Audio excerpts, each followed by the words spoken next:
Hello বন্ধুরা, এই দেখুন এই গোড়ায় থেকে কত সুন্দরভাবে করেছে। দেখুন মিস্ত্রিটা, ওই যে ওটা দেখতে পাচ্ছেন, ওটা বাথরুম ঘরেও মিস্ত্রি করে দিয়েছে। ঠিক আছে, আগা থেকে গোড়া অবধি এই মিস্ত্রি এই কাজ করেছে। আপনাদেরকে আরও দেখাচ্ছি, চলুন।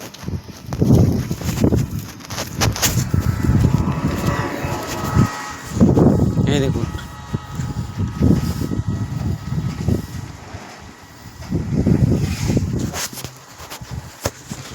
এই আগাগোড়া মিস্ত্রি করেছে।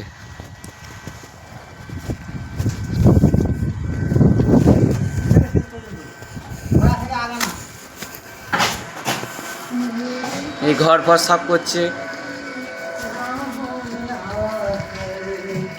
সব মালপাট সব চলে এসছে। এখানে প্লাস্টারও করেছে। আর যে মিস্ত্রি করেছে সেই মিস্ত্রি এই যে এখনো প্লাস্টার করছে।